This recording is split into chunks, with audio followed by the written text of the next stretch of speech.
নেন গো পূজার রিসিট। পূজার রিসিট নিয়ে দুর্গা পূজা? গো এত কিছু বড় দুর্গা পূজা হইব? হ্যাঁ। কত ধরছেন?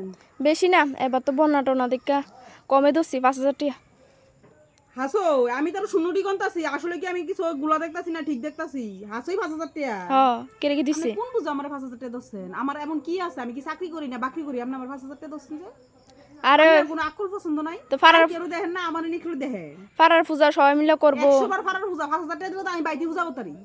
আপনারা ফারার যেমন লাগেনি 5,000 টাকা খরচ করলে আমি বাইতে দুর্গা মা লই তারি, নাচতে নাচতে দুর্গা মা বাইতে এবার 5,000 টাকা দিলে আপনারা এলাকা ফারার যেমন লাগবো নি? আর আমার কাছে 5,000 টাকা আছে? হ্যাঁ, আমি আশুরক পাইলে কোনো রমে দিন কাটায়, আপনি আইছেন আমার কাছে 5,000 টাকা লিগা, আর মানুষ খুঁজে পাইছেন না। আসলে লগে শুনোটা মনে হয় আজেরা দিছেন তো ইডি বেচে ছেড়ে দিয়ে নিলে দিজানি। হ্যাঁ, আমি ব্যস্ত থাকতাম না, আমি কই যাবো ব্যস্ত, আপনারা লয়ে যান, আপনারা বেচছে আপনারা পূজা করলেন, ঠিক আছে নি? ঠিক আছে দিয়ে এলাম তাহলে। 5টা মোরগ আছে, 5টা আস আমরা আছে, এটির মালিক কেন আমি জানি না, আমরা হইতে থাই হারা দিন লয়ে যান, অসুবিধা নেই।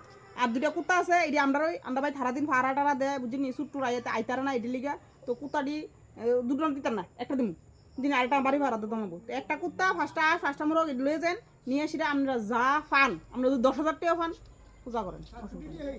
আচ্ছা, এটা নি কথা। হ্যাঁ।